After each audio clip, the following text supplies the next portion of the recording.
반갑습니다. 인더스토리의 임규태입니다. 오늘은 길을 다루도록 하겠습니다.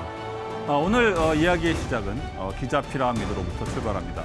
여기 보이시는 이 부분이 물건이 이동할 수 있도록 그렇게 만들어진 길입니다. BC 138년에 장건이라는 인물이 중앙아시아로 대원정을 떠나게 됩니다. 결국은 실크로드라는 이 거대한 그 긴 길은 여러 가지 조각조각 나 있는 길들의 연합으로 우리가 이해할 수가 있겠습니다. 히틀러가 노르웨이와 덴마크 등을 침공하면서부터 유럽에 있는 모든 사람들은 히틀러가 결국 프랑스를 칠 거라는 것을 알고 있었어요. 만슈타인이라는 천재적인 전략가가 전혀 다른 전략을 내세우게 됩니다. 바로 이 중간에 있는 이 룩셈부르크가 있는 이 지역을 통과하자, 이러한 전략을 세우게 됩니다. 그런데 이 길을 뚫고 독일이 프랑스를 침공하게 됩니다. 그것이 가능했던 것은 바로 이 탱크 때문이죠.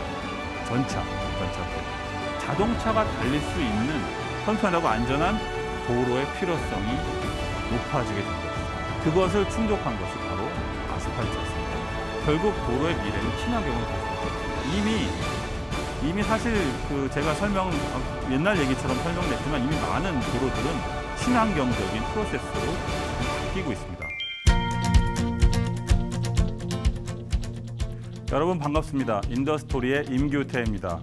인더스토리는 이 세상 모든 산업의 역사를 새로운 시선으로 재구성하는 프로그램입니다.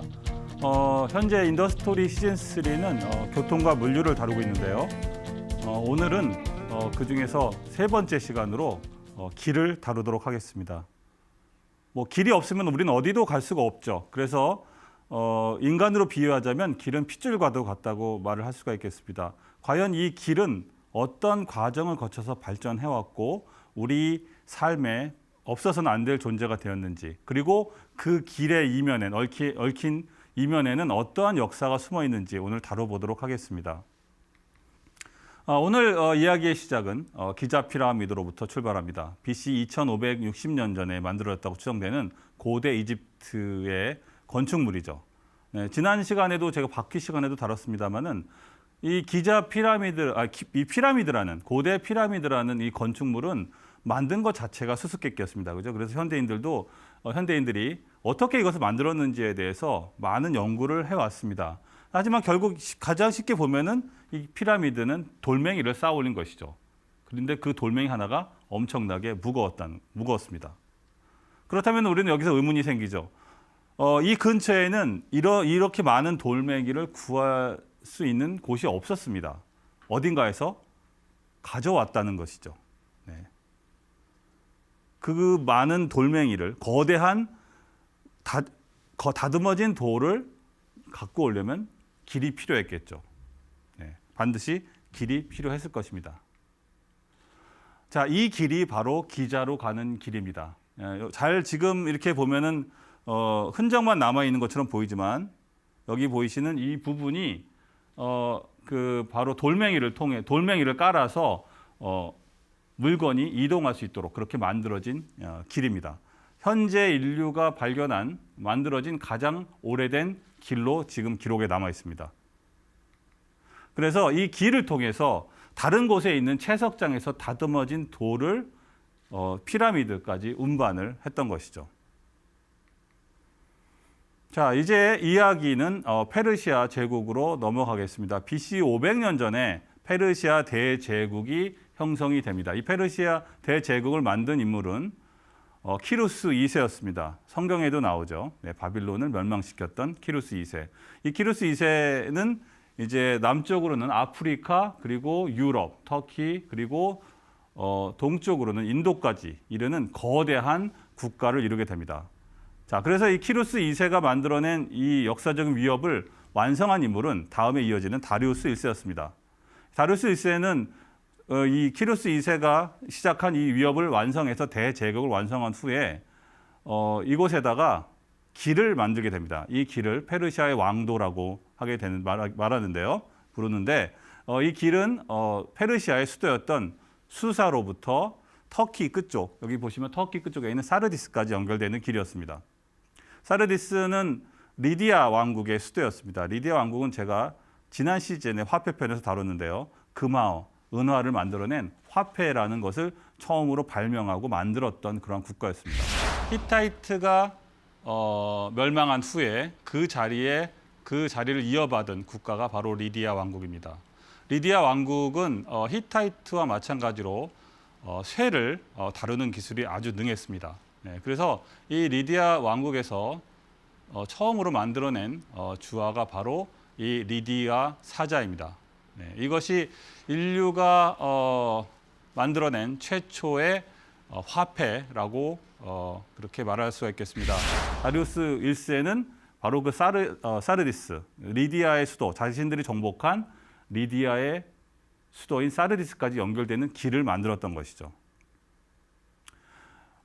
페르시아 제국은 전체 모든 그 동서양을 가로지르는 거대한 제국을 만들었고 그 과정에서 많은 민족들을 복속시켰는데 그 각각의 민족들의 문화를 그대로 유지시켜줬어요. 종교와 문화를 그대로 유지시켜줬습니다.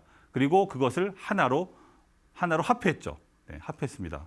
네, 그래서 이 페르시아 왕국을 통해서 동서양의 문물이 처음으로 서로 섞이는, 교류하는 그러한 시발점이 됩니다. 네, 그런 역할을 갖고 있겠죠. 거기서 가장 중요한 역할을 한 것이 바로 이 페르시아 왕도였던 것이죠.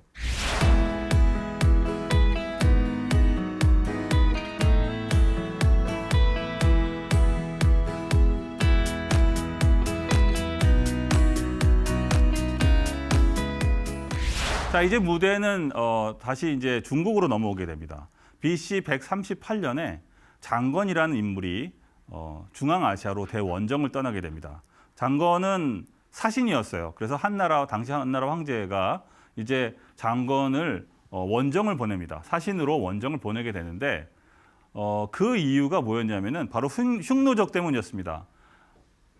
당시 한나라의 위쪽에 흉노적이 있었는데 흉노적이 한나라를 계속 위협을 하기 때문에 한나라의 황제는 장건을 보내서 서역으로 보내서 대월지라는 곳으로 가서 이 대월지를 한나라와 같은 편을 만들도록 그렇게 명령을 내리게 됩니다. 그런 명령을 띠고 장건이 대월지까지 장정에 올라가게 되죠. 그런데 그 과정은 쉽지 않았습니다.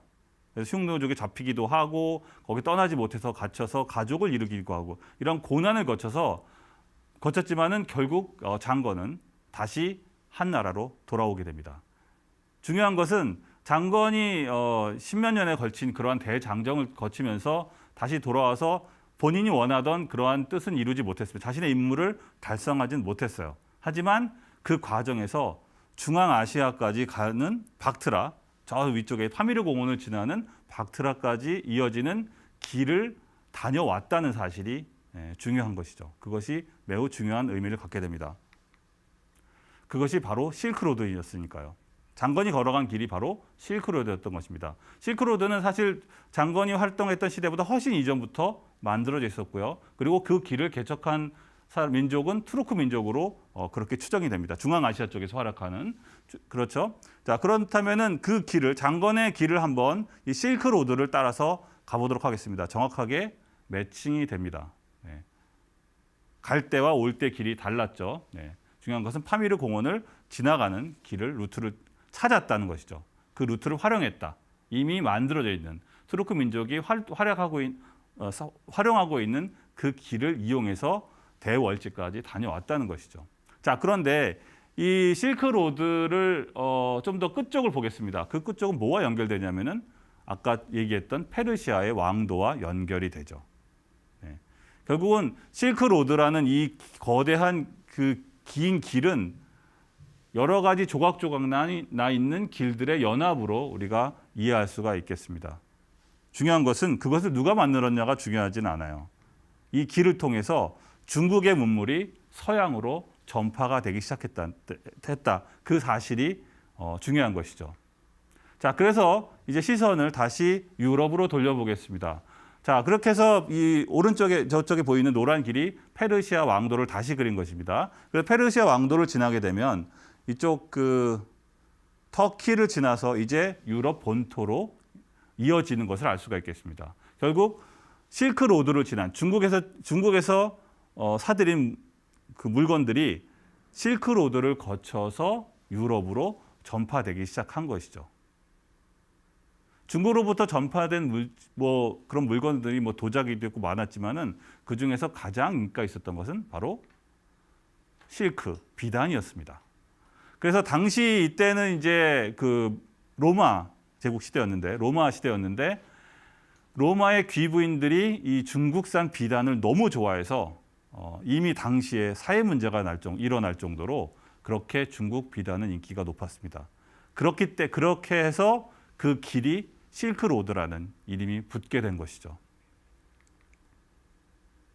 자, 이제 로마 얘기를 좀 더 해보도록 하겠습니다. 로마가 BC 312년에 삼리움이라는 종족과 전쟁을 벌이게 됩니다. 로마는 그게 이제 2차 삼리움 전쟁 때인데요. 이때 그 로마를 다스리던 감찰관이 이름이 아피우스 클라우디우스였습니다. 네. 이 사람은 이제 1차 삼리움 전쟁을 치르면서 그들이 왜 전쟁에서 힘들었는지를 이제 그 원인을 파악하게 되는데, 이때 아피우스는 우리가 삼리움족과 전쟁을 할 때 가장 문제가 됐던 부분은 바로 물류다.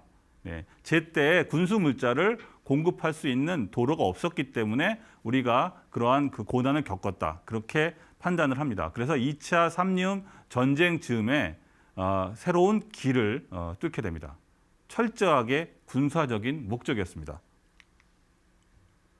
그렇게 해서 만들어진 길이 바로 아피우스 가도입니다.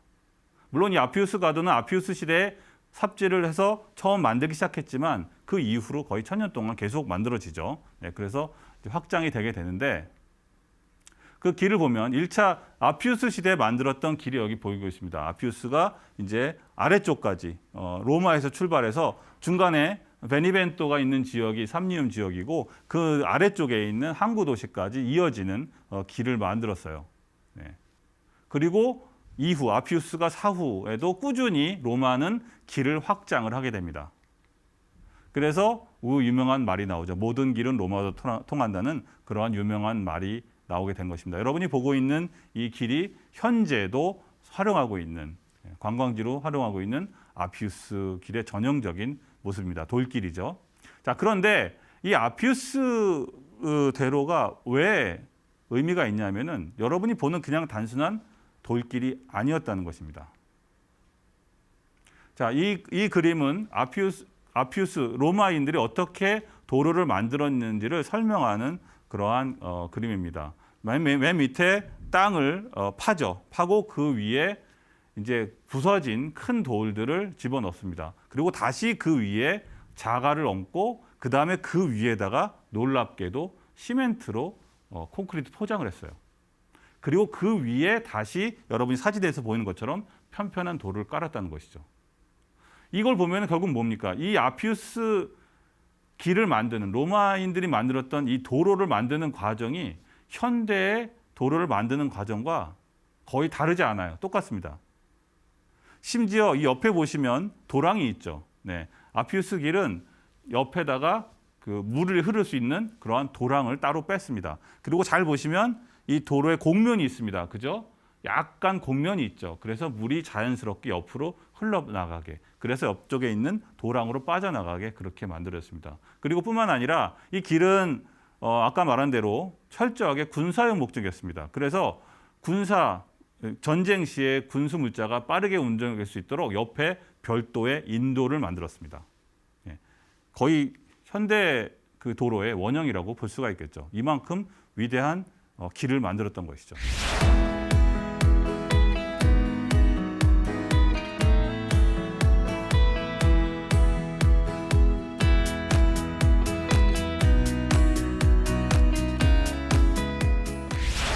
자, 다시 이제 세월이 약간 지나게 됩니다. 이번에는 로마가 성장하는 과정에서 이제 그 지중해에 패권을 놓고 카르타고와 전쟁을 벌이게 됩니다. 그것이 2차 포인 전쟁이죠. 그래서 이제 2차 포인 전쟁이 왜 유명하냐면은 한니발이 등장하기 때문이죠. 카르타고의 명장 한니발이 등장을 하게 됩니다.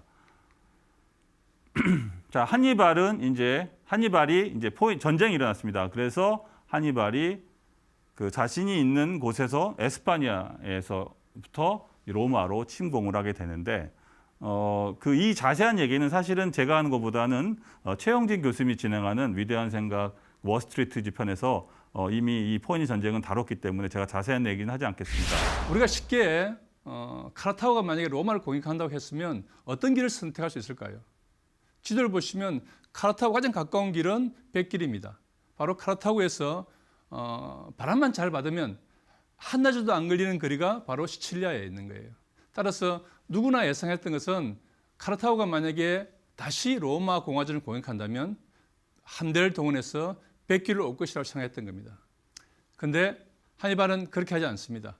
그 편한 백길을 놔두고 그 험준하다는 알프스 산맥을 넘어서 이탈리아 북부를 공격한 거죠.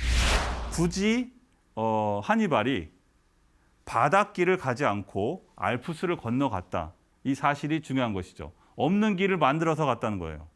그 이유는 뭐 간단히 설명하면 두 가지가 있었습니다. 첫 번째 이유는 바다 해군력이 약했고, 두 번째는 이쪽 아래쪽에 이제 갈리아족이 있었는데 그 갈리아족 아래쪽 남부 쪽 해변 쪽에 있는 갈리아족이 로마와 친했어요. 그래서 그쪽이 밑으로 가게 되면 바다를 통해서 가게 되면은 갈리아족과 로마가 합동으로 자신들과 싸울 것을 예측한 것이죠. 그 대신에 알프스 쪽에 있었던 북쪽에 있는 갈리아족들은 로마와 사이가 좋지 않았습니다. 그래서 한니발은 알프스를 넘는 과정에서 북쪽에 있는 갈리아족과 연합을 할 수가 있게 되었죠. 네. 그렇게 해서 알프스를 넘게 됩니다. 뭐 그림 보시는 것처럼 코끼리도 데리고 넘었어요. 심지어 겨울이었습니다. 네, 놀라운 일이었죠. 그리고 알프스를 넘어서 로마를 쑥대밭을 만들게 되죠. 중요한 것은 길의 전략적인 역할이죠. 네. 남들이 예측하지 못한 길을 통해 감으로써 예상하지 못한 길을 선택함으로써 전략적인 우위에 올라갈 수 있다. 즉 길은 전쟁에서도 매우 중요한 역할을 한다고 우리가 생각할 수 있겠습니다. 알프스를 넘은 또 다른 인물이 바로 나폴레옹이었습니다. 나폴레옹 이 그림 너무 유명하죠. 네, 다비드라는 분이 그렸던 사람이 그린 나폴레옹 시대에 그렸습니다. 그때 그렸던 이 불가능 없다라는 말만 항상 나오는 그러한 그 그림인데요. 이것이 이제 알프스를 넘는 장면이죠. 다비드는 이 버전을 5개를 그렸습니다. 나폴레옹을 위해서.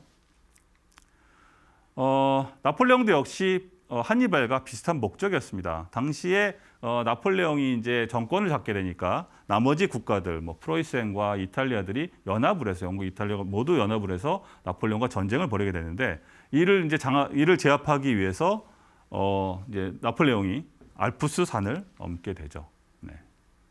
이것도 역시 한니발과 같은 목적이었습니다. 적이 예상치 못한 길을 선택함으로써 전략적인 우위를 점유한다. 여기 보이시는 멀리 보이는 것이 바로 그 알프스산이었습니다. 그리고 저것은 세인트 버나드 협곡이라고 부르죠. 여기 보이시는 작은 개가 보일 겁니다. 그 개가 바로 그 유명한 세인트 버나드죠. 네.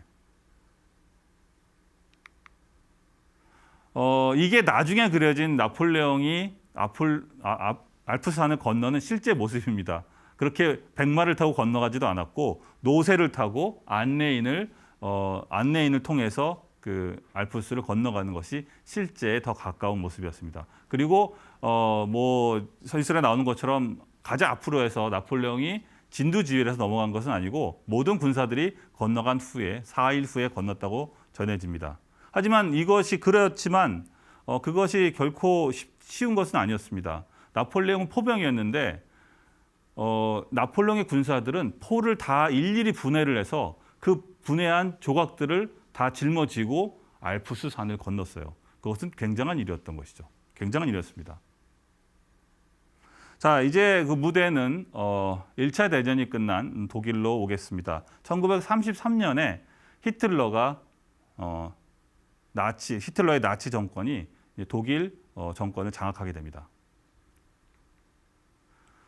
그리고 히틀러는 국민들의 신임을 얻기 위해서 아우토반 프로젝트를 시작을 하게 되죠. 사실 그러니까 우리가 잘 알고 있는 그 아우토반 프로젝트는 이미 1920년대 바이마르 정권 시대부터 계획이 되어 있었어요. 하지만 1차 대전 후에 경제가 하이퍼 인플레이션으로 경제가 무너지면서 뭐 정신 없었죠. 아우토반은 엄두도 낼 수 없었습니다. 그때 이제 다시 히틀러가 그 포드 자동차, 미국의 포드 자동차의 성공을 보면서 본따서 이제 그 국민차 프로젝트, 폭스바겐 국민차 프로젝트 개발 프로젝트를 시작하고 이와 동시에 아우토반을 이제 만드는 명령을 내리게 됩니다. 자, 그래서 뭐 지금도 뭐 그렇지만 아우토반은 뭐 속도 제한이 없다, 뭐 있기도 하고 없기도 하고 뭐 그럴 수 있습니다. 뭐 그런데 어쨌든 이 아우토반이 독일 경제 부흥의 상징적인 실제적인 역할을 했기 때문에 독일 경제 부흥의 상징이라고 우리가 볼 수가 있겠죠. 예. 이 아우토반을 시작한 인물은 히틀러였다. 이렇게 뭐 말하지 않을 수가 없는 그런 역사의 이야기가 되겠습니다. 자, 다시 히틀러로 돌아오겠습니다. 히틀러는 그렇게 해서 1933년 이후에 이제 우익 극우 정권을 이제 만들었고 그리고 다른 파시즘 정권들과 힘을 모으게 되죠. 이탈리아나 일본과 손을 잡고 이제 2차 대전을 벌이게 됩니다. 히틀러가 노르웨이와 덴마크 등을 침공하면서부터 유럽에 있는 모든 사람들은 히틀러가 결국 프랑스를 칠 거라는 것을 알고 있었어요. 히틀러도 프랑스를 쳐야만 한다는 것을 알고 있었죠. 문제는 독일군이 어떤 경로를 거쳐서 어떤 길을 통해서 프랑스를 침공할 것인가였습니다. 가장 확실한 곳은, 가장 쉬운 곳은 아래쪽이었습니다. 아래쪽. 그 프랑스와 독일이 맞붙는 그 국경선 지역이었죠. 하지만 그곳은 이미 프랑스도 알고 있었기 때문에 거기에 마지노 라인이라는 방어선을 구축하게 됩니다. 마지노 라인이 그냥 선을 긋는 게 아니에요. 마지노는 프랑스의 수학자 이름입니다. 이 마지노라는 프랑스의 수학자가 설계한 벙커가 있는데 이 벙커의 두께, 콘크리트 두께가 11m입니다. 이렇게 난공불락의 요새를 이 마지노선 아래쪽에 있는 빨간 줄로 그어 있는 이 전체를 다 커버한 것이죠. 따라서 이 마지노 요새가 지키고 있는 곳은 독일이 쳐들어올 수가 없었어요.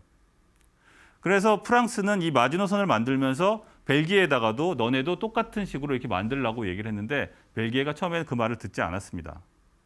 결국은 이런 상황이 되었기 때문에 프랑스도 마찬가지고 공격을 하려는 독일도 결국은 벨기에, 네덜란드 위쪽에 있는 북쪽에 있는 네덜란드, 벨기에 쪽 루트로 쳐들어올 것으로 다 예상을 하고 있었습니다. 공격을 하겠다는 독일도 그렇게 당연히 생각을 했고 프랑스도 그렇게 생각을 했죠. 하지만 당시에 독일의 전략가였던 그 만슈타인이라는 천재적인 전략가가 전혀 다른 전략을 내세우게 됩니다. 바로 이 중간에 있는 이 룩셈부르크가 있는 이 지역을 통과하자 이러한 전략을 세우게 됩니다. 다들 말도 안 된다고 생각을 했습니다. 그런데 히틀러가 극적으로 그 안을 보고 이것을 승인해서 역사가 바뀌게 됩니다. 그렇다면 왜 프랑스 쪽이든 독일 쪽이든 다 이 룩셈부르크가 있는 저 지역을 통과하는 것이 미친 짓이라고 생각을 했을까요? 그 이유는 그곳이 바로 이 아르댕 숲이라는 빽빽한 숲으로 둘러싸여 있었기 때문이죠. 길이라는 게 거의 없었어요. 거기를 통해서 군사가 넘어온다, 대규모의 군사가 넘어온다는 것은 사실상 불가능하다고 생각했던 것이죠. 그런데 이 길을 뚫고 독일이 프랑스를 침공하게 됩니다. 그것이 가능했던 것은 바로 이 탱크 때문이죠. 전차 부대. 독일은 원래 전차 부대는 1차 대전 말부터 이제 사용되기 시작했는데 본격적으로 위력을 드러낸 것은 2차 대전이었습니다. 그래서 독일에서는 이 전차 부대, 기갑 부대를 전면에 내세우는 새로운 전략을 이제 승인받게 된 것이죠. 그래서 이 전차 부대를 앞세워서 아르덴 숲을 통과해서 프랑스를 침공하고 2주 만에 항복을 받아냅니다. 이때 이 아르덴 숲을 통과하는 데 있어서 가장 결정적인 역할을 했던 인물이 있습니다. 그 사람이 바로 그 유명한 롬멜 장군입니다. 롬멜 장군이 이 아르덴 숲을 거쳐서 프랑스를 침공하는 과정에서 독일의 영웅이 되게 됩니다. 아르덴 숲은 2차 대전과 또 한 번의 인연을 맺게 되는데요. 이제 세월이 흐릅니다. 4년이 지나서 이제 2차 대전이 끝날 때쯤에 발지 전투라는 것이 이제 벌어지게 됩니다. 발지 전투는 뭐냐면은 히틀러가 마지막으로 이제 연합군이 노르망디 작전으로 해서 유럽에도 들어오고 저기 동쪽에서는 소련이 다시 역으로 베를린으로 침공이 들어오는 양쪽이 협공하는 상황이 벌어집니다. 그 상황을 타개하기 위해서 마지막으로 모든 전력을 모아서 아르덴 숲을 다시 한번 통과한 것이죠. 예, 그것이 그 발지 전투입니다. 뭐 영화로도 아마 이름이 알려졌을 거라고 생각하게 되는데요. 여기 보시는 것처럼 발지 전투가 일어났던 시기는 겨울이었습니다. 추운 겨울에 아르덴 숲을 다시 한번 통과하게 되죠. 양쪽 다 너무나 힘든 싸움이었습니다. 그런데 첫 번째 아르덴 숲을 했을 때 성공했지만 두 번째 아르덴 숲을 통과하는 이 독일의 작전은 실패하게 됩니다. 그 이유는 이미 알려져 있기 때문이죠. 그리고 미국이 뛰어들었다는 것입니다. 미국은 사실상 무한대의 리소스를 갖고 있었어요. 그래서 물량 투입으로 해서 발지 전투에서 독일군의 공세를 막아냅니다. 여기서 모든 힘을 잃어버린 독일은 사실상 여기서 승리를 거둔 것을 포기하게 되죠. 네, 이 전투가 결정적인 역할을 하게 됩니다. 2차 대전의 승패.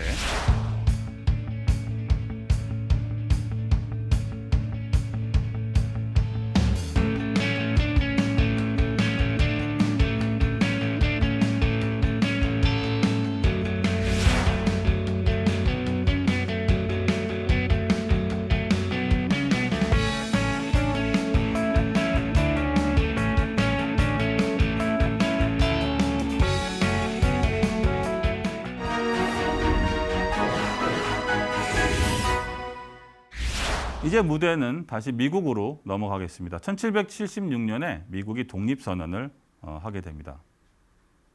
그때 당시에 미국의 모습을 보면은 우리가 현재 알고 있는 미국과는 많이 다릅니다. 사실 그때 당시에 미국은 오른쪽에 보면 13개의 주, 오른쪽 편에 있는 이게 전부 다였습니다. 이 분홍 색깔의 이 주들이 이게 미국이었어요. 그 당시에 1776년에. 오른편에 훨씬 더 넓은 지역은 프랑스와 스페인이 지배하고 있었고 그 위쪽은 아예 아무도 건드리지 않는 그런 영역이었습니다. 주인이 없는 땅이었어요. 자, 그런데 이제 미국이 독립을 하고 나서 이 서부 쪽으로 서부 개척 시대가 시작이 되죠.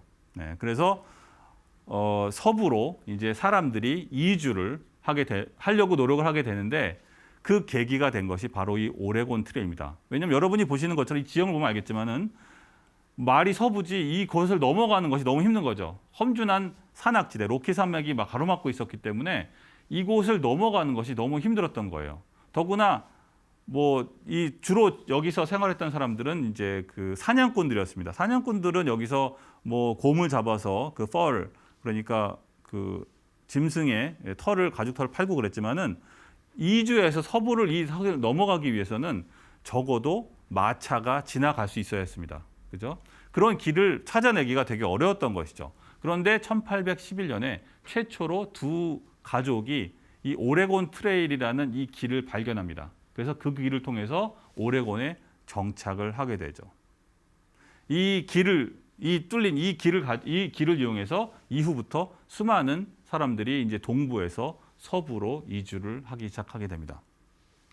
그리고 다시 세월이 지나서 이번에는 캘리포니아 트레일이 발견이 되게 됩니다. 캘리포니아 트레일은 시발점은 오레곤 트레일과 비슷해요. 하지만 그 아래쪽으로 넘어가게 되죠. 네, 아래쪽으로 넘어가서 이제 새로운 서부로 갈 수 있는 새로운 경로를 찾게 됩니다. 그런데 이 캘리포니아 트레일이 또 하나의 중요한 역할을 하게 된 이유는 바로 이후에 일어났던 골드러시입니다. 결국 캘리포니아 트레일 덕분에 샌프란시스코 근교에서 금이 발견된 소식을 듣고 수많은 사람들이 넘어올 수가 있었던 것이죠. 네, 캘리포니아 트레일이 없었다면은 골드러시는 일어날 수가 없었다고 이렇게 우리가 말할 수가 있겠습니다. 그만큼 길 하나가 뚫림으로써 모든 전체 국가의 통합과 새로운 경제 부흥이 일어날 수 있다. 이런 사실을 우리가 이 캘리포니아 트레일과 오레곤 트레일로부터 이해할 수가 있는 것이죠. 자, 그래서 다시 이 지도를 한번 역으로 보겠습니다. 자, 다시 한번 보면은 1776년에 미국이 이렇게 오른쪽에 13개의 주만 있었죠. 그런데 불과 100년도 되지 않아서 중간은 뭐 복잡하긴 하지만 어쨌든 서부 쪽, 서부의 캘리포니아와 오레곤주가 미국 영향으로 들어가게 됩니다. 이것이 가능했던 이유는 바로 이 시발점이 됐던 것은 오레곤 트레일. 네, 오레곤 트레일을 발견한 두 가족 덕분에 미국이 이렇게 넓은 땅을 차지하게 되는 그러한 단초를 제공하게 된 것이죠. 그만큼 길 하나가 역사를 바꾼다 이렇게 말을 할 수가 있겠습니다. 자, 그리고 나서 1926년에 루트 66라는 길이 이제 뚫리게 됩니다. 이 루트 66는 한국 사람들은 잘 이제 감을 잡지 못하지만 그걸 느낌이 없지만 미국 사람들에게는 굉장히 큰 의미를 갖고 있습니다. 네, 일종의 향수 같은 그런 느낌을 갖고 있죠. 이 루트 66는 어디서부터 출발하냐면 시카고에서부터 출발해서 LA까지 이어지는 자동차로 이동할 수 있는 처음으로 동과 서를 연결하는 그러한 도로였습니다. 그래서 이 루트 66가 뚫리고 나서 자동차를 통해서 수많은 사람들이 이제 경제 활동을 할 수가 있었죠. 그리고 이 루트 66 주변의 도시들이 부흥을 하게 됩니다. 이 길 하나 때문에 로스앤젤레스가 이제 미국과 하나가 된 것이죠. 네, 미국의 하나로 연결된 것입니다. 동부와 서부가 이제 단일 생활권으로 이제 이어지게 되는 그러한 역사적인 순간이었습니다. 하지만 이 루트 66의 명성은 그렇게 오래가지 않았습니다. 2차 대전 이후에 이제 아이젠하워 대통령이죠. 그 당시엔 대통령이죠. 인터스테이트를 시작합니다. 1956년에 인터스테이트, 즉 우리로 말하자면 고속도로 계획입니다. 고속도로 계획을 시작을 하게 됩니다. 어마어마한 예산을 가지고 여기 뒤에 보시는 모든 국토를 다 고속도로로 연결하는 그런 프로젝트를 진행을 하게 됩니다. 그렇게 되니까 이제는 전체 미국이 다 자동차로 어디든지 갈 수 있는 상황이 돼버리면서 루트 66는 존재 의미가 사라지게 되죠. 네. 뭐 재미가 없어집니다, 사실.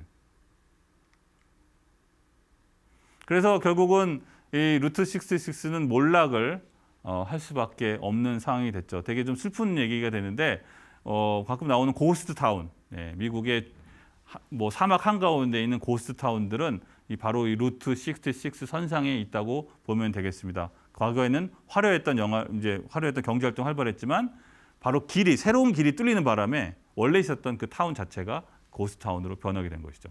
그만큼 길은 많은 경제 산업 발전 그리고 지형 모든 문화 모든 것에서 생활 모든 것에 영향을 미친다 이렇게 우리가 이해할 수가 있겠습니다. 이 얘기를 다룬 것이 바로 이 픽사의 카스라는 영화였죠. 그래서 우리가 이제 한국인들은 잘 이해할 수 없는 정서였지만 이 미국인들 관점에서는 카스가 주고자 하는 메시지가 명확했던 것이죠. 이 루트 66를 무너졌던 그러한 경제를 다시 되살리자 그러한 메시지를 이 길을 통해서 전달했다고 볼 수가 있겠습니다.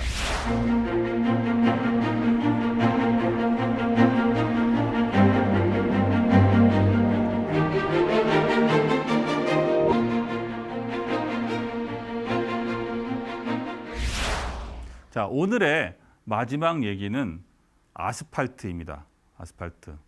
네, 아스팔트는 뭐 너무 어디든 바로 밖에만 나가면 사방이 다 아스팔트로 깔려 있죠.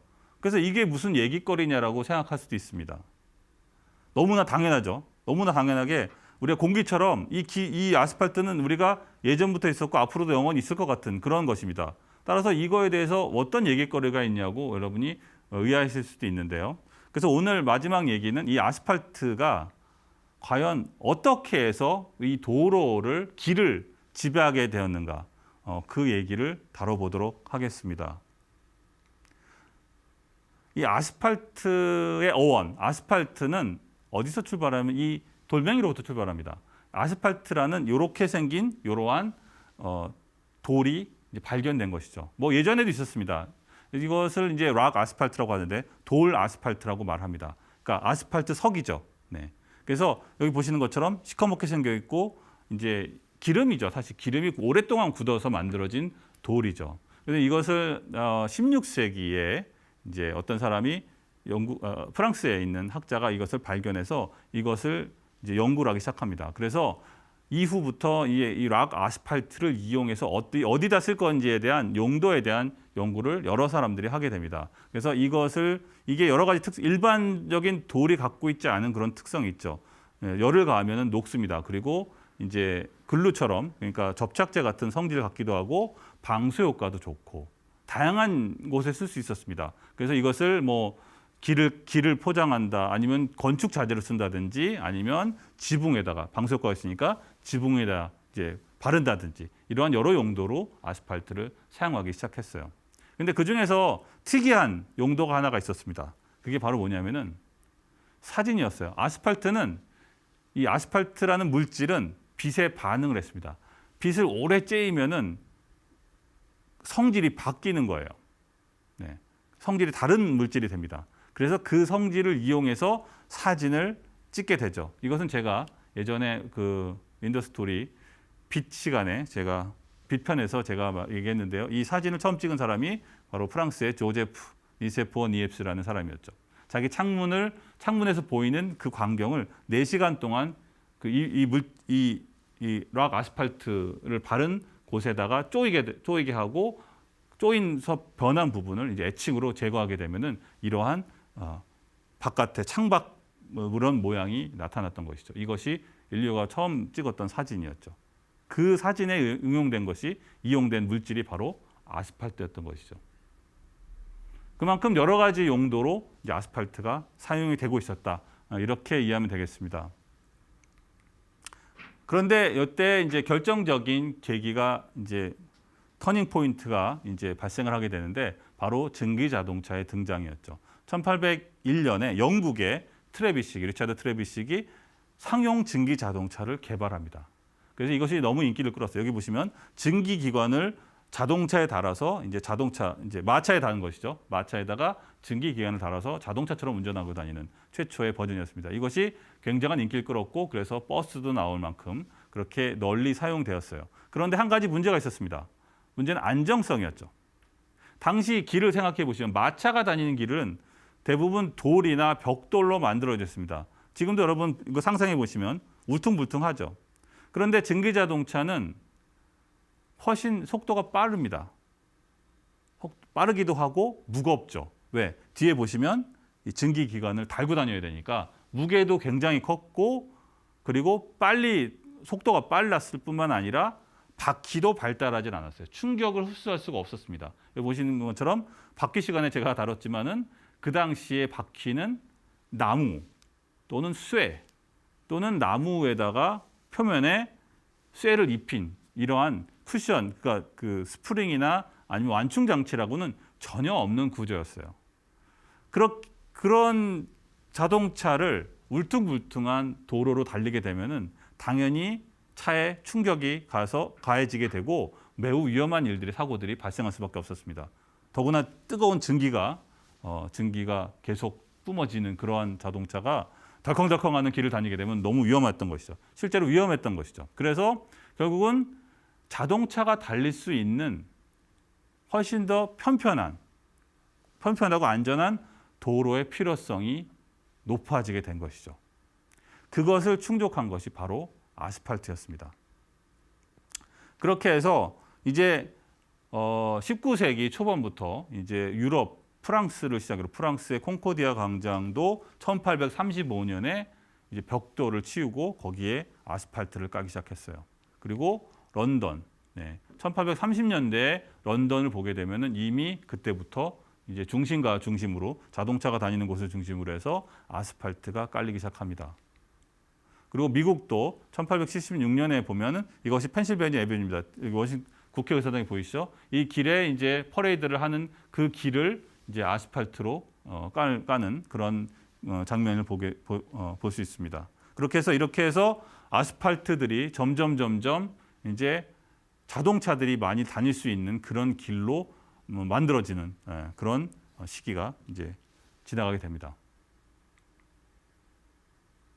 자, 더구나 이제 아스팔트의 필요성이 더욱 높아진 것은 1900년 이제 20세기로 들어와서 1920년을 넘어서면서 석유 내연 기관 자동차가 이제 전성 지대를 맞게 됩니다. 그 결정적인 계기가 됐던 것은 포드 모델 T였죠. 그래서 이제 중산층이면 누구나 자동차를 석유로 달리는 그러한 자동차들을 이제 운전하고 다닐 수가 있게 되었어요. 그러다 보니까 엄청난 그 당시에 이미 엄청난 교통 체증을 경험하게 됩니다. 그 많은 차들이 제대로 다니려면은 다 그 길들을 아스팔트로 포장을 해야 되겠죠. 그죠? 그러다 보니까 어떤 문제가 발생하냐면은 아스팔트의 원료가 되는 락 아스팔트, 아스팔트 석이 모자라게 되는 것이죠. 이런 문제가 발생하게 됩니다. 그래서 이후에 20세기 초반부터 이미 새로운 대체제, 원래 락 아스팔트가 아닌 새로운 아스팔트 물질을 찾아내게 됩니다. 그러니까 우리가 현재까지도 사용하고 있는 그 당시 20세기 초반부터 현재까지 사용하고 있는 아스팔트는 아스팔트 돌로부터 만들어진 게 아니라는 것이죠.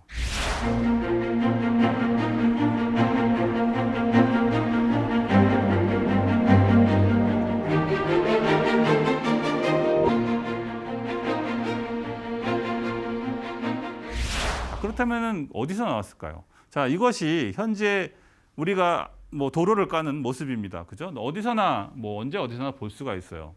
그런데 여기에 지금 사용하고 있는 아스팔트를 일부 섞게 되는데 이 물질은 제가 처음에 설명한 아스팔트 석이 아니다. 그럼 어디서 나왔을까요? 바로 석유로부터 나오게 됩니다. 뭐 이 사실을 아는 분들도 있고 모르는 분들도 있을 겁니다. 하지만 안다고 해도 그렇게 크게 이것이 어떤 의미인지를 잘 생각하지 못했을 거라고 저는 생각을 합니다. 이런 생각하는 게 처음이었을 거예요, 여러분. 자, 그렇다면 이게 어떤 의미를 갖고 있는지, 이 현대의 아스팔트가 어떻게 만들어지는지를 한번 알아보도록 하겠습니다. 자, 이것이 이제 원유를 집어넣게 되면은 이 타변에 넣게 되면 이것을 가지고 이제 다양한 형태의 우리가 사용하는 최종 상품, 에너지 상품으로 뽑아내는 그러한 과정을 보여주게 되는데요. 가장 먼저 얻어지는 것이 LPG, 그리고 그 다음에 휘발유, 그 다음에 등유, 경유가 됩니다. 그리고 마지막 부분에 이제 아스팔트가 남아지게 되는데 이때 300도 이상으로 이제 끓여야지만 이제 고온을 가야지만 아스팔트가 형성이 됩니다. 그런데 이 마지막에 아스팔트가 만들어지거나 생산된다고 그렇게 보면 안 된다고 말을 하고 싶은 거예요. 이것은 생산되는 것이 아니라 나머지 제품을 만들고서 남는 찌꺼기라고 말하는 것이 맞습니다. 네. 원하는 것들 다 뽑아냈어요. 값어치가 있는 것들을 다 뽑아냈습니다. 뽑아내고 나면은 남는 것이 결국은 아스팔트가 되는 것이죠. 이렇게 되면은 그런데 이 마지막으로 남게 되는 이 아스팔트를 가지고 전체 모든 길을 다 포장을 한다고 생각해 보세요. 그렇게 되면 이 상황에서 가장 이익을 얻는 사람들은 과연 누굴까요? 바로 석유업자들이죠. 일단 석유업자들이 석유를 캐내게 되면 마지막 남은 찌꺼기까지 다 쓸 때가 있었던 것이죠. 만약에 증류를 하고 남은 이 남은 물질들을 어디다도 쓰지 못한다면 이것을 처리하는 것이 얼마나 힘들었을까를 한번 생각해 보세요. 그런데 이것을 다 길을 깔아버리기 때문에 남는 것을 처리할 필요가 없는 것이죠. 결국은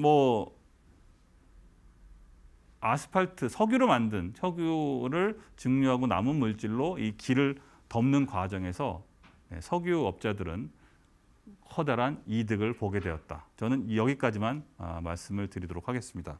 이래서 어쨌든 아스팔트는 그 콘크리트 기존의 다른 형태 돌이나 벽돌이나 콘크리트에 비해서 많은 장점이 있는 것은 사실입니다. 네. 그래서 그거에 대해서는 이론의 여지가 없지만 어쨌든 중요한 것은 그 과정에서 석유로 만들어진 아스팔트를 까는 과정에서 가장 이득을 본 산업은 석유다. 이렇게 얘기를 하겠습니다.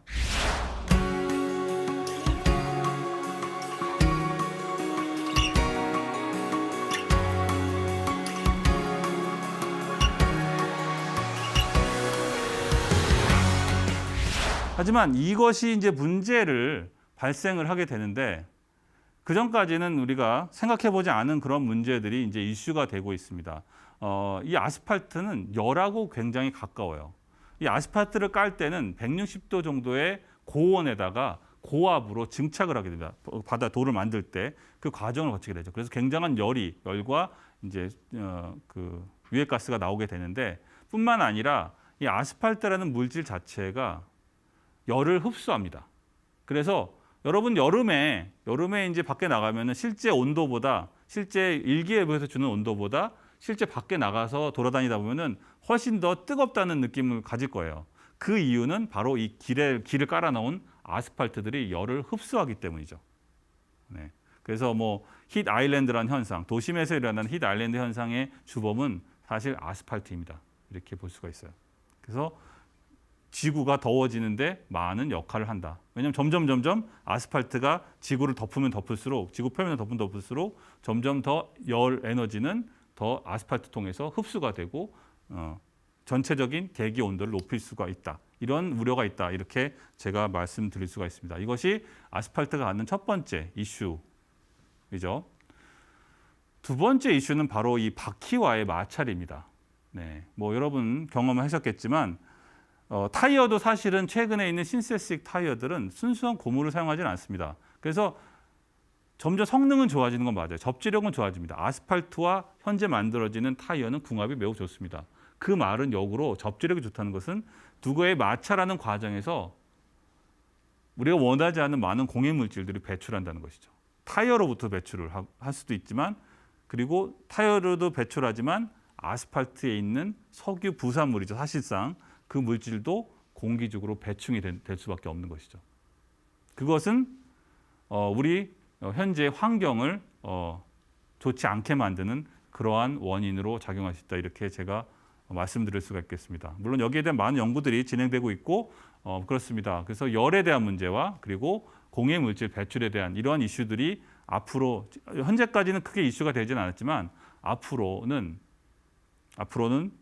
점점 더 큰 이슈가 될 거라고 그렇게 저는 예상을 합니다. 그래서 이제 그 결론적으로 앞으로 도로는 어떻게 될 것이냐. 우리가 보통 사람, 여러분들, 우리 같은 매일 이 길을 이용하는 사람들은 잘 느끼지 못할 수도 있지만 결국 도로의 미래는 친환경으로 갈 수밖에 없습니다. 이미 사실 그 제가 옛날 얘기처럼 설명을 했지만 이미 많은 도로들은 친환경적인 프로세스로 지금 바뀌고 있습니다. 네. 도로를 만드는 방식이나 도로를 까는 그 도로에 들어가는 물질들이 친환경적으로 지금 이미 변하고 있어요. 그리고 앞으로 미래는 이런 트렌드가 더욱 가속화될 것이다. 네. 이렇게 저는 예상을 합니다. 여러분들이 길을 가다가 도로 공사를 하는 것을 한번 보시면, 유심히 보시면 그런 것을 앞으로 느끼게 될 거라고 생각을 합니다. 어쨌든 길은 계속 이어지고 앞으로도 계속 발전할 것이다. 이렇게 말씀을 드리면서 오늘 강연을 마무리 짓도록 하겠습니다. 다음 시간에는 철도를 다루도록 하겠습니다. 오랜 시간 동안 시청해 주셔서 감사합니다.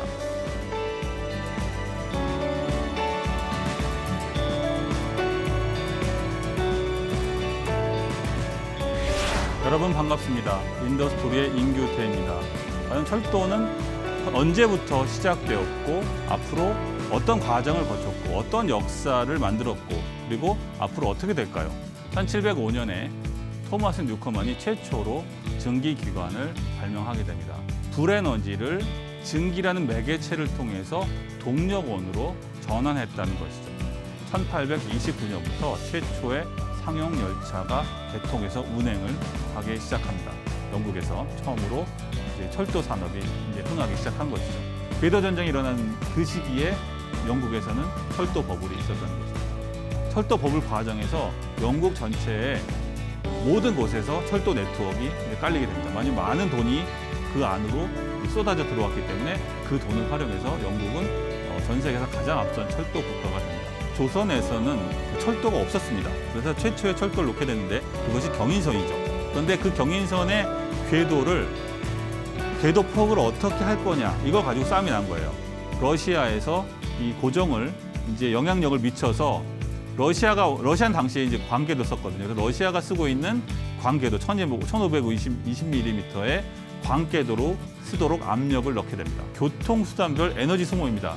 기차를 보면 0.05라는 수치는 자동차의 10분의 1밖에 되질 않아요. 브루넬의 시대 1800년대 19세기 중반에 이런 형태의 탈 것을 만들 수는 없었잖아요. 그죠? 그런 기술이 없었기 때문에 어쩔 수 없이 파이프를 이용해서 이동하는 거로만 썼지만 기본적으로 공기압을 이용한다는 것만큼은 유사하다는 거죠. 결국은 그 뿌리는 현재 하고 있는 하이퍼루프의 뿌리는 저는 브루넬과도 맞닿아 있다. 브루넬의 대기순환 열차와도 맞닿아 있다 이렇게 생각합니다.